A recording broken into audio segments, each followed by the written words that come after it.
कहानी horse gang के मुख्यालय में जू चेन के हमले के बाद शुरू होती है, जहां वो कैद महिलाओं को आजाद करता है।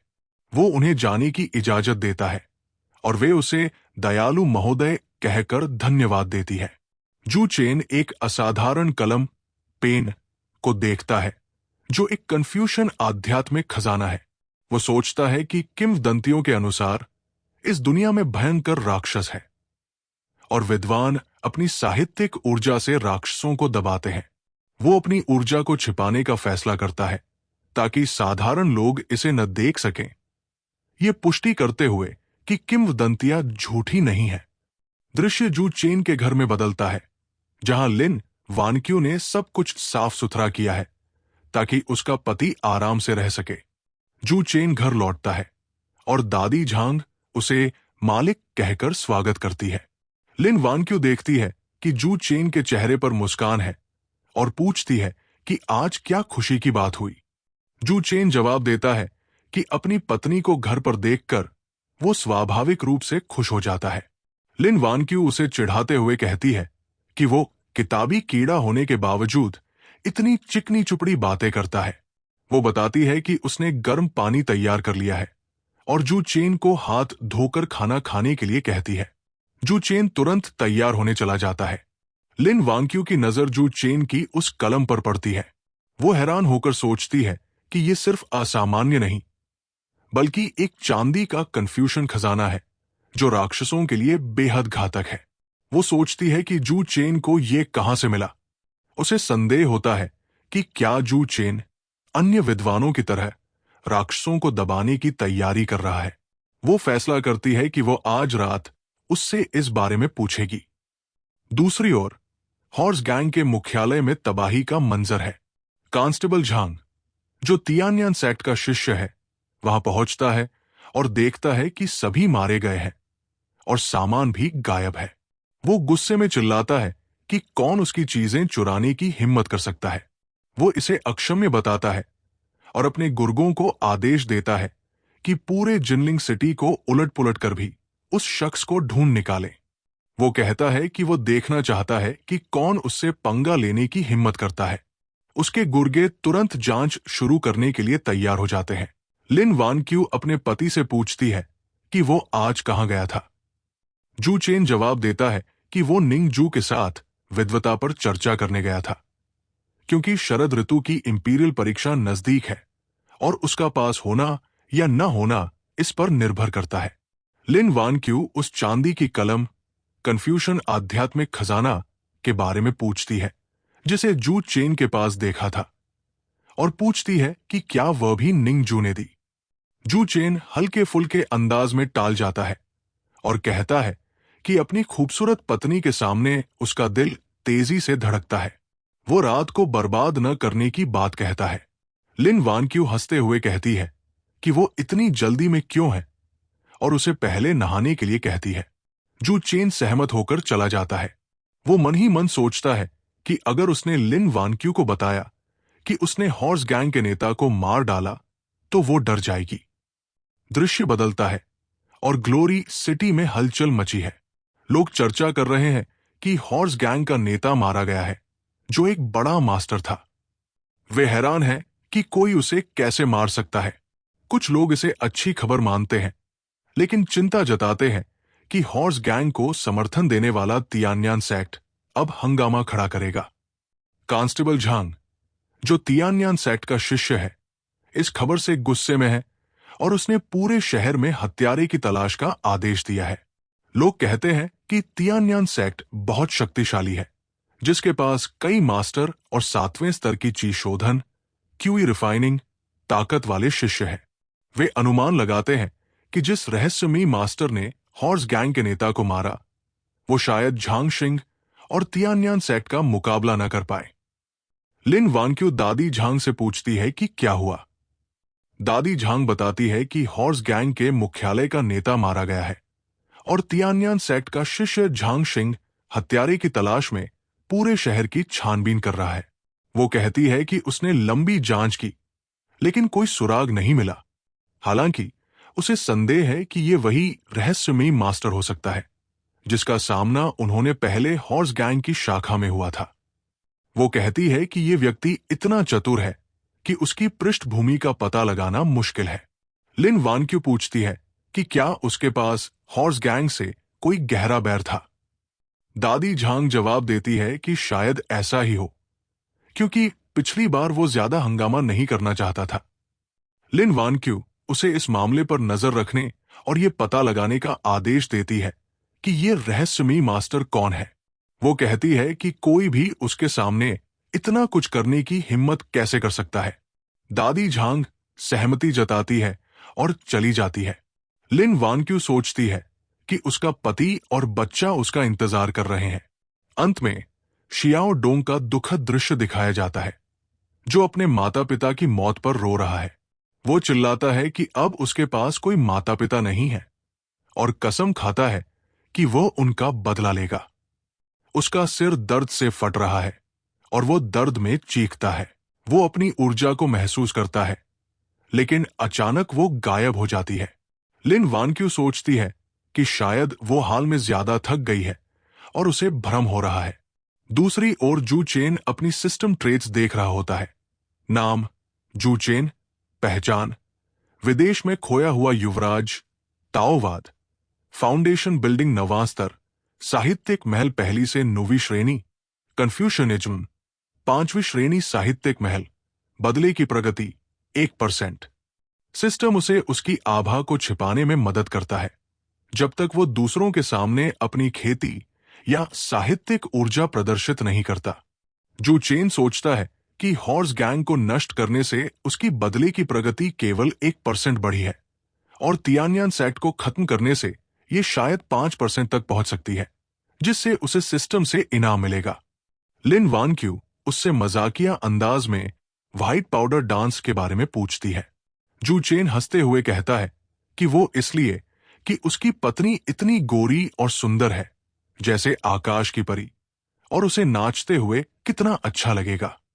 लिन वानक्यू संदेह जताती है और पूछती है कि वो हाल में अजीब व्यवहार क्यों कर रहा है, क्या वो उससे कुछ छिपा रहा है। जू चेन इनकार करता है और मन ही मन सोचता है कि वो उसकी भलाई के लिए कुछ बातें छिपा रहा है। वो बात को टालते हुए कहता है कि रात हो गई है और उन्होंने उसका इंतजार करवाया। फिर वो हल्के फुल्के अंदाज में पूछता है कि क्या उसकी पत्नी ने देखा कि उसका वजन बढ़ गया है। लिन वांग्क्यू जवाब देती है कि उसने हाल में 2 कटोरी चावल ज्यादा खाए हैं और थोड़ा वजन बढ़ना सामान्य है।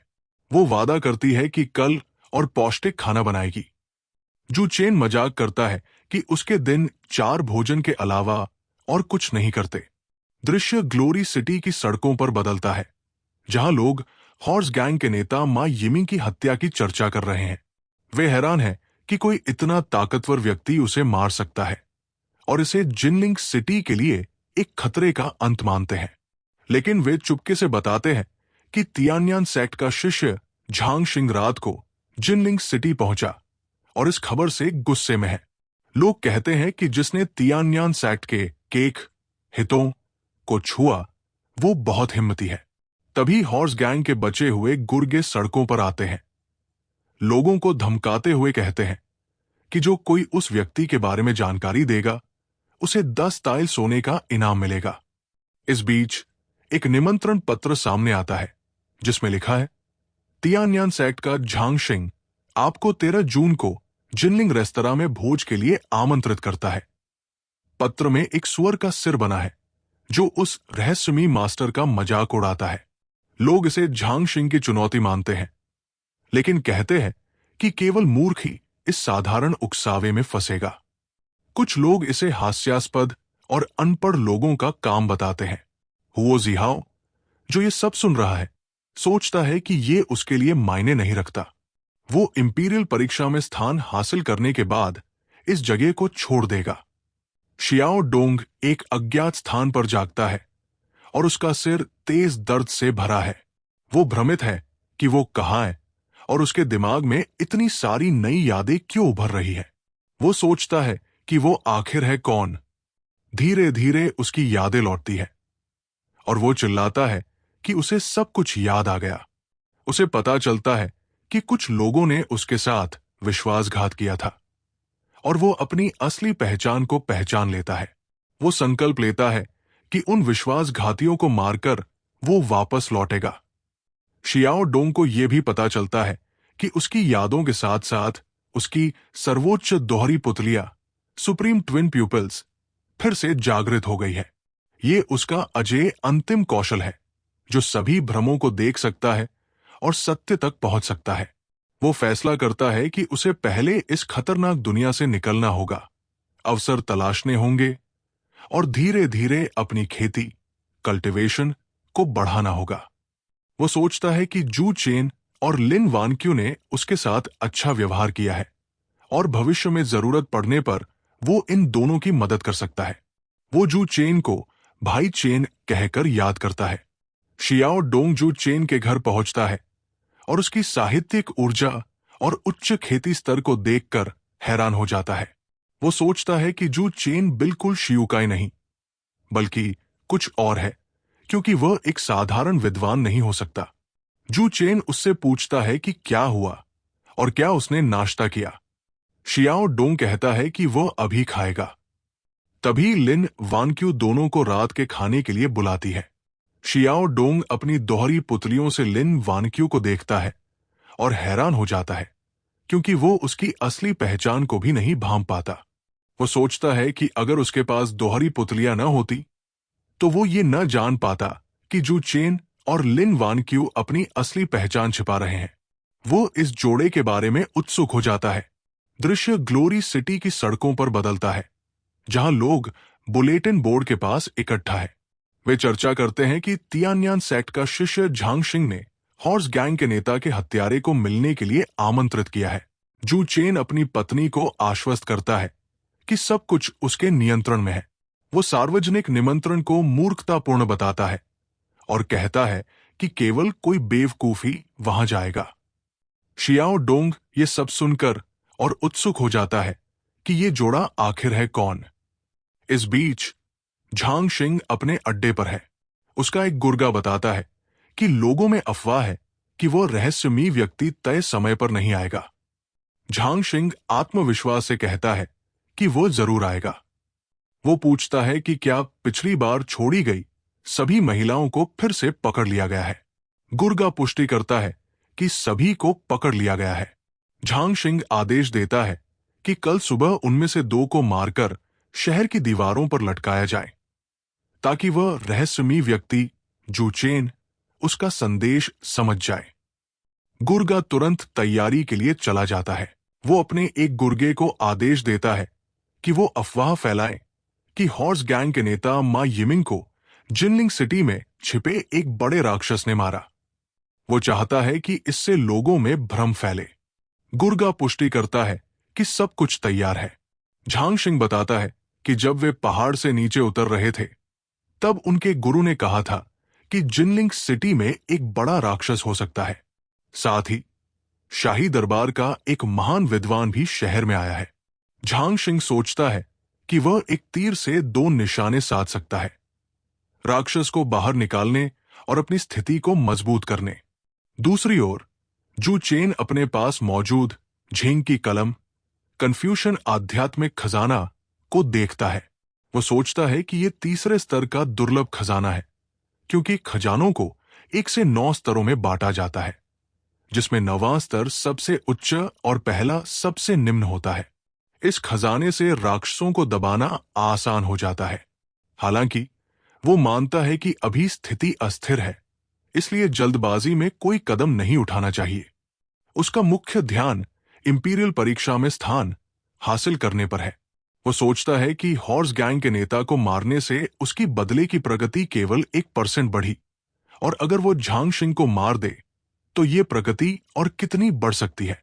निंगजू, जू चेन का दोस्त, उत्साहित होकर आता है और बताता है कि शहर का लॉर्ड अपनी बेटी के साथ जिनलिंग गार्डन में फूल देखने गया है। हुओ जिहाओ और कई अन्य विद्वान भी वहां हैं। वह जू चेन को वहां चलने के लिए कहता है ताकि वे शहर के लॉर्ड के सामने अपनी छवि बना सके। निंगजू कहता है कि शहर के लॉर्ड की बेटी जिनलिंग सिटी की सबसे खूबसूरत लड़की है, और अगर वो उसका दिल जीत ले तो लॉर्ड उसका ससुर बन जाएगा, जिससे इंपीरियल परीक्षा में स्थान पक्का हो जाएगा। वो चेतावनी देता है कि अगर जू चेन ने अच्छा प्रदर्शन नहीं किया तो वो स्थान हुओ जिहाओ जैसे खलनायक को मिल सकता है। शियाओ डोंग को याद आता है कि उसने एक बार एक ताकतवर व्यक्ति को मारा था, जिसने मरने से पहले कहा था कि जिनलिंग गार्डन के नीचे एक दुर्लभ खजाना छिपा है। वो इसे देखने का मौका मानता है और जाने के लिए तैयार हो जाता है। शियाओ डोंग भी वहां है और कहता है कि वो भी जाना चाहता है, शायद वो मदद कर सके। जू चेन मजाक में कहता है कि वो सिर्फ बड़ी बहन लिन वान क्यू को देखना चाहता है। शियाओ डोंग नाराज होकर जवाब देता है, लेकिन निंगजू हस्तक्षेप करता है और कहता है कि वो अभी बच्चा है, उसे दुनिया देखने का मौका देना चाहिए। जू चेन सहमत हो जाता है, लेकिन शियाओ डोंग को चेतावनी देता है कि वो वहां कोई परेशानी न खड़ी करे। शियाओ डोंग वादा करता है कि वो ऐसा नहीं करेगा। दादी झांग अचानक कहती है कि वो भी उनके साथ जाएगी। वो दादी झांग को चाची कहकर संबोधित करता है, जो वहां है। दादी झांग सोचती है कि अगर उसकी मालकिन ने उसे जू चेन की रक्षा का आदेश नहीं दिया तो वो उसके साथ नहीं आती। शियाओ डोंग अपनी दोहरी पुतलियों से देखता है और हैरान हो जाता है, क्योंकि उसे लगता है कि इस परिवार में कुछ गड़बड़ है।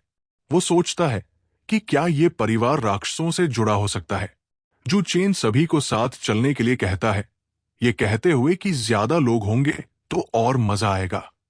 जू चेन, शियाओ डोंग, दादी झांग और निंगजू जिनलिंग गार्डन में पहुंचते हैं। लोग चर्चा कर रहे हैं कि शहर का लॉर्ड एक काव्य सभा का आयोजन कर रहा है, लेकिन असल में ये उसकी बेटी के लिए दामाद चुनने का अवसर है।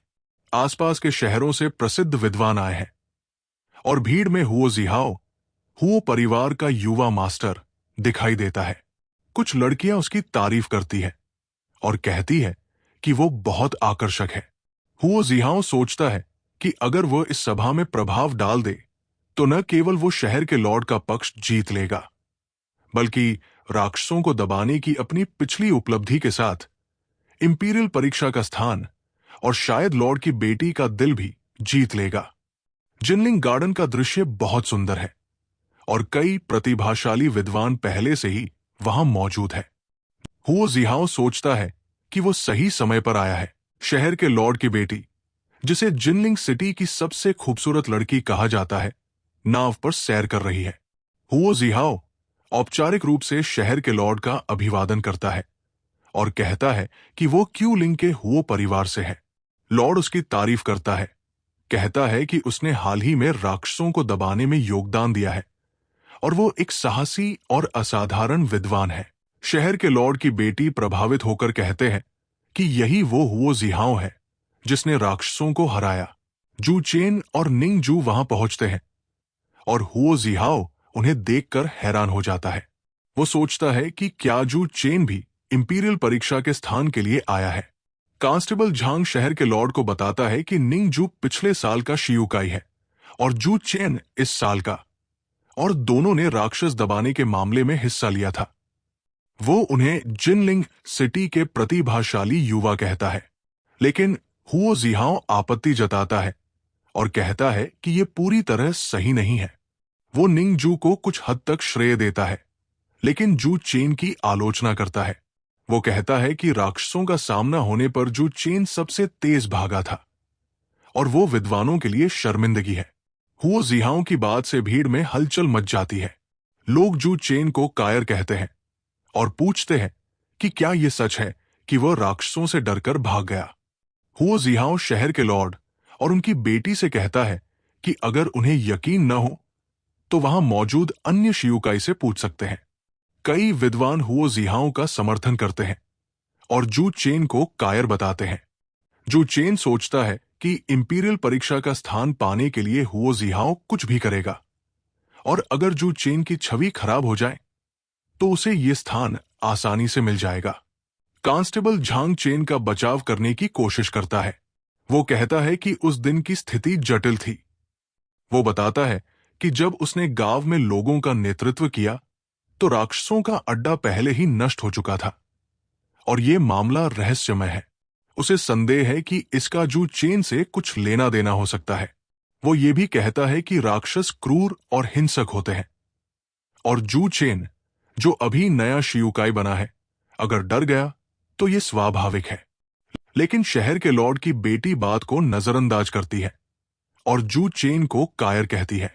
हुओ जिहाओ खुश होकर सोचता है कि जू चेन की प्रतिष्ठा अब धूल में मिल गई है और वो उसके साथ इंपीरियल परीक्षा के स्थान के लिए मुकाबला नहीं कर पाएगा। माहौल को हल्का करने के लिए शहर का लॉर्ड एक खुशहाल विषय पर बात शुरू करता है। वो जिनलिंग सिटी के इतिहास के बारे में पूछता है, विशेष रूप से येलो क्रेन टावर के बारे में। हुओ जिहाओ जवाब देता है कि पुराने राजवंश के एक जनरल ने जिनलिंग सिटी की स्थापना की थी और शहर के दक्षिणी कोने में एक चट्टानी पहाड़ी पर येलो क्रेन टावर बनाया गया था, जिसका उद्देश्य सैन्य रक्षा था। शहर का लॉर्ड तारीफ करता है और कहता है कि उसकी बेटी को कविता बहुत पसंद है और उसने इस पर काफी अध्ययन किया है। निंग यूएर विनम्रता से कहती है कि वो वहां मौजूद विद्वानों की तुलना में कुछ भी नहीं है, लेकिन वो उनकी रचनाओं को देखने के लिए उत्सुक है। लॉर्ड सुझाव देता है कि इंपीरियल परीक्षा नजदीक है, तो सभी विद्वान टावर को प्रेरणा मानकर एक कविता रचें, जो शायद स्वर्गीय साहित्यिक ऊर्जा के साथ सन्नाट करे। लॉर्ड की बेटी, जो जिनलिंग सिटी की सबसे खूबसूरत और प्रतिभाशाली महिला मानी जाती है, की तारीफ होती है और लोग कहते हैं कि जो इस बार उत्कृष्ट कविता लिखेगा वो उसका दिल जीत सकता है। कुछ विद्वान चर्चा करते हैं कि ये स्थान प्राचीन काल से कवियों और विद्वानों का गढ़ रहा है, जिनके स्याही के निशान आज भी विस्मयकारी है। वे कहते हैं कि प्राचीन रचनाओं को पार करना और कम समय में उत्कृष्ट कविता लिखना मुश्किल है। हुओ जिहाओ दृढ़ता से सोचता है कि उसे आज हर हाल में एक शानदार कविता लिखनी है। शियाओ डोंगजू चेन को उकसाता है और कहता है कि वो कविता लिखने में सबसे अच्छा है। हुओ जिहाओ और अन्य विद्वान हैरान होकर पूछते हैं कि क्या जू चेन सचमुच कविता लिख सकता है, और उसका मजाक उड़ाते हैं। जू चेन सोचता है कि वो सबका ध्यान अपनी ओर खींचकर चुपके से निकल जाएगा, लेकिन वो शांत रहकर कहता है कि वो नम्र रहेगा। हुओ जिहाओ शहर के लॉर्ड से कहता है कि चूंकि जू चेन नया शियुकाई है और खुद को कविता में अच्छा बता रहा है, तो उसे पहले कोशिश करने दी जाए। वो जू चेन का मजाक उड़ाता है, कहता है कि कविता में आध्यात्मिकता चाहिए और एक गरीब विद्वान क्या रच सकता है। वो जू चेन को कायर कहकर ताने मारता है।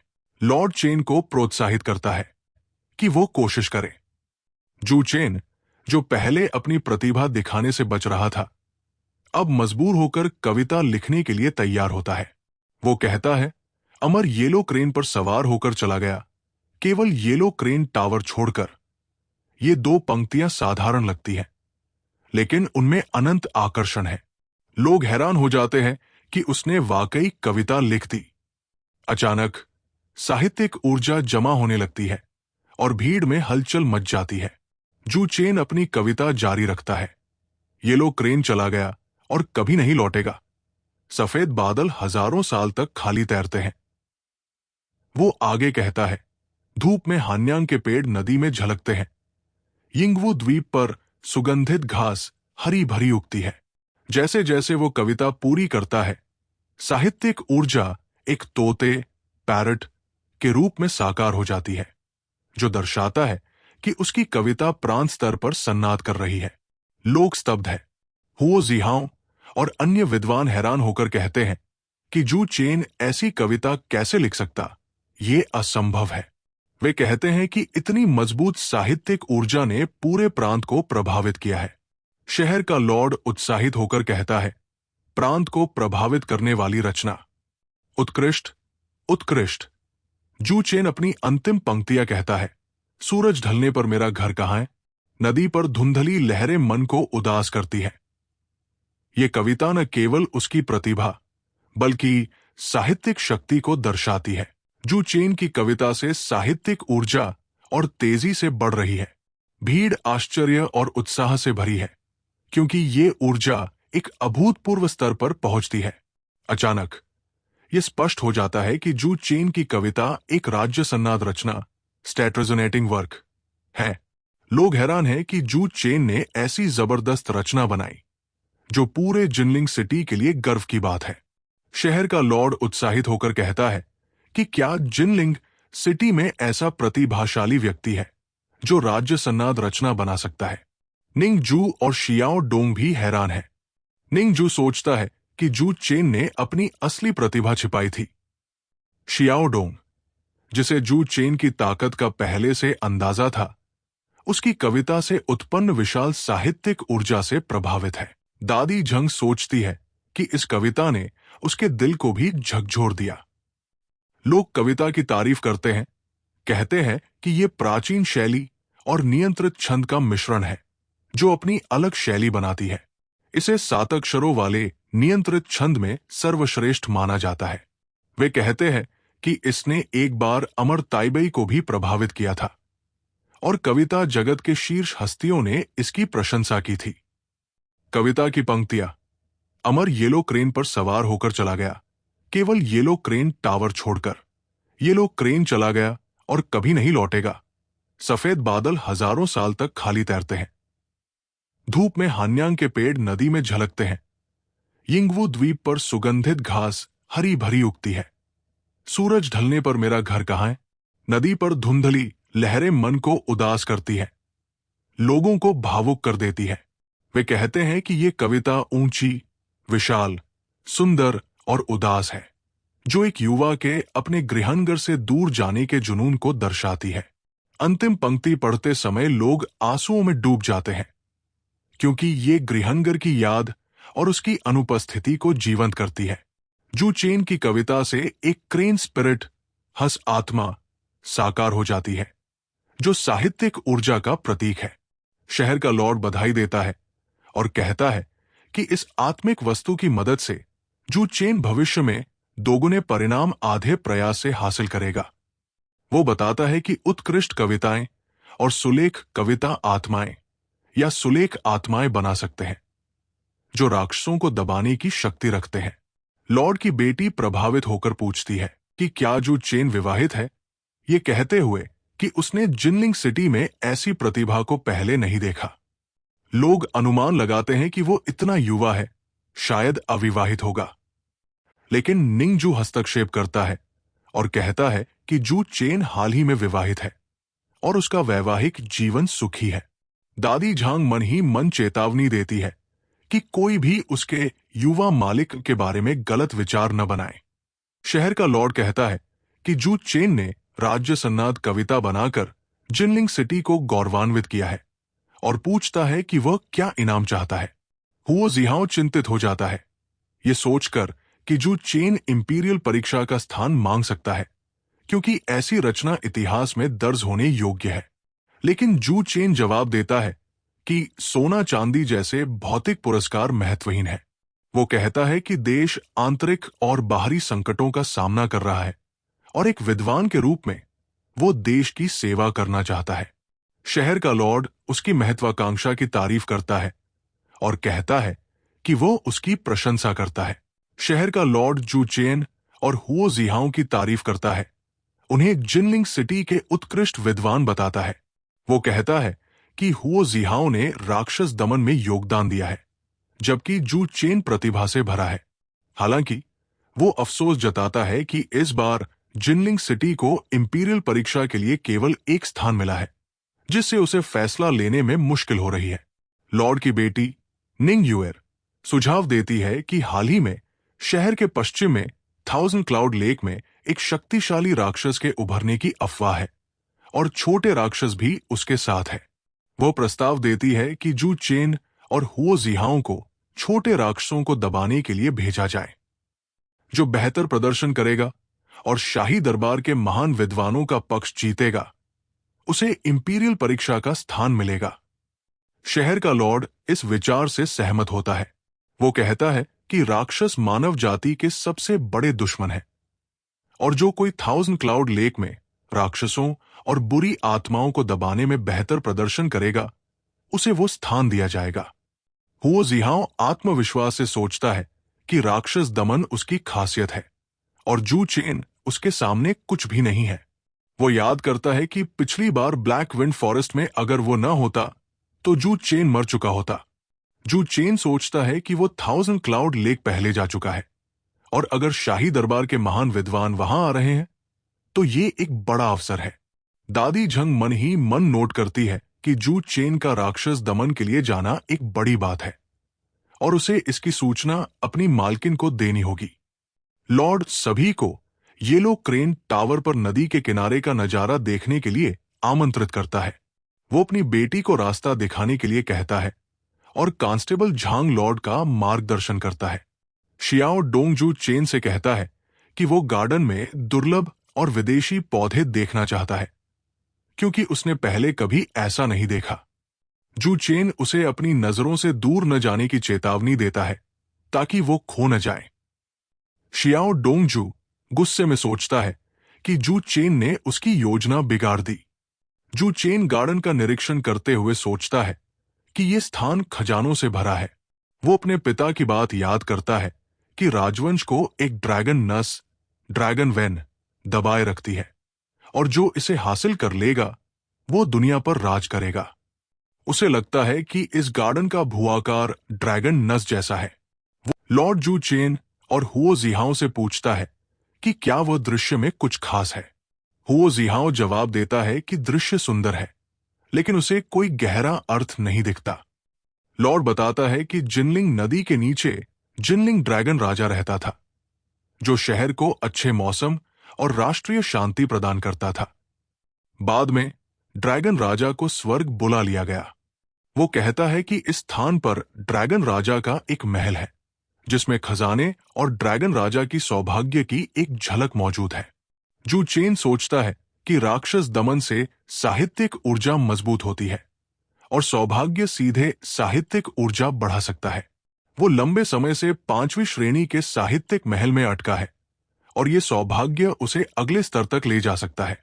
वो समझता है कि ड्रैगन राजा का सौभाग्य भले ही उसकी एक झलक ही हो, विद्वानों के लिए दुर्लभ वस्तु है और इससे उसकी साहित्यिक ऊर्जा में जबरदस्त वृद्धि हो सकती है। हुओ जिहाओ दावा करता है कि यह सौभाग्य उसके परिवार ने पहले से बुक कर रखा है ताकि वो पहली श्रेणी के साहित्यिक महल तक पहुंच सके। वो जू चेन को तहना मारता है कि क्या वह इसके लायक है। जू चेन जवाब देता है कि यह वस्तु नियति द्वारा प्राप्त होती है और पिछले 100 सालों में कोई भी इसे हासिल करने के लिए भाग्यशाली नहीं रहा। लॉर्ड पुष्टि करता है कि यह जिनलिंग नदी की किंवदंती है, जो लोगों में 100 साल पहले से थी।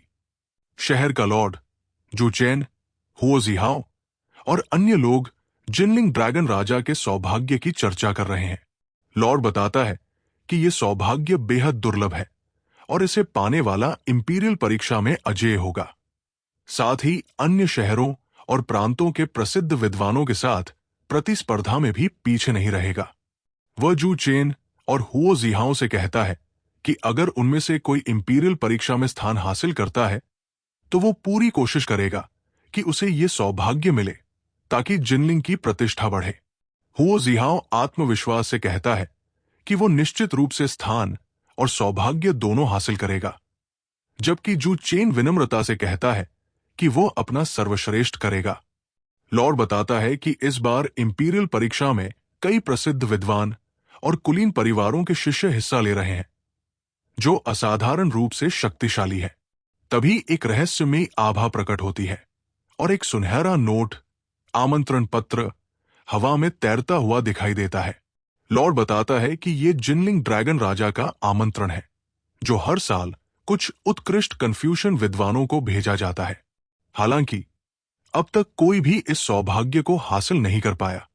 जू चेन और निंगजू को भी ये आमंत्रण मिलता है, जिससे हुओ जिहाओ हैरान और नाराज हो जाता है। एक शख्स पूछता है कि उसे क्यों नहीं मिला और लोग उसे ताने मारते हैं कि ड्रैगन राजा ने उसे योग्य नहीं समझा। निंगजू भी अपना आमंत्रण दिखाता है और शियाओ डोंग चौंक जाता है जब उसे भी एक आमंत्रण मिलता है। हुओ जिहाओ उसका मजाक उड़ाता है, कहता है कि साधारण विद्वानों को ये नहीं मिला और शियाओ डोंग ने शायद जिन पिंग मेई जैसी किताबें ज्यादा पढ़ी होंगी। जू चेन आमंत्रण को ध्यान से देखता है और पूछता है कि इसमें कोई शब्द, समय या स्थान क्यों नहीं लिखा। लॉर्ड बताता है कि ये आमंत्रण केवल जिनलिंग सिटी तक सीमित नहीं है, बल्कि जिनलिंग नदी के किनारे के सभी शहरों के प्रतिभाशाली लोगों के लिए है। ये एक भव्य साहित्यिक सभा होगी, लेकिन इसका रहस्य स्वर्गीय इच्छा से जुड़ा है, जिसे खोला नहीं जा सकता। शियाओ डोंग सोचता है कि अगर वो ये सौभाग्य हासिल कर लेता है, तो वो जू चेन को पीछे छोड़कर बाहर की व्यापक दुनिया में जा सकता है। तभी एक नया व्यक्ति, झांग शिंग, तियान्यान सेक्ट का शिष्य, बिना निमंत्रण के वहां पहुंचता है। लोग फुसफुसाते हैं कि वो खेती में प्रतिभाशाली है और केवल 13 साल में फाउंडेशन बिल्डिंग के 7वें स्तर तक पहुंच गया है। वे कहते हैं कि वो हॉर्स गैंग की मौत की जांच के लिए आया है। कुछ लोग बताते हैं कि झांग शिंग और शहर के लॉर्ड के बीच पुरानी दुश्मनी है और वो तियान्यान सेक्ट की ताकत का इस्तेमाल करके लॉर्ड पर दबाव डालना चाहता है ताकि निंग युएर से उसकी शादी हो जाए। झांग शिंग औपचारिक रूप से लॉर्ड और युएर का अभिवादन करता है, लेकिन उसकी मौजूदगी से माहौल तनावपूर्ण हो जाता है। मैं इस मैनवा सीरीज को इतना प्यार देने के लिए आप सभी का तहे दिल से शुक्रिया अदा करता हूं। जाने से पहले मैं बस एक बात कहना चाहूंगा, कृपया आधिकारिक मैनवा का समर्थन करें ताकि असली रचनाकारों को उनका अधिकार मिल सके। धन्यवाद।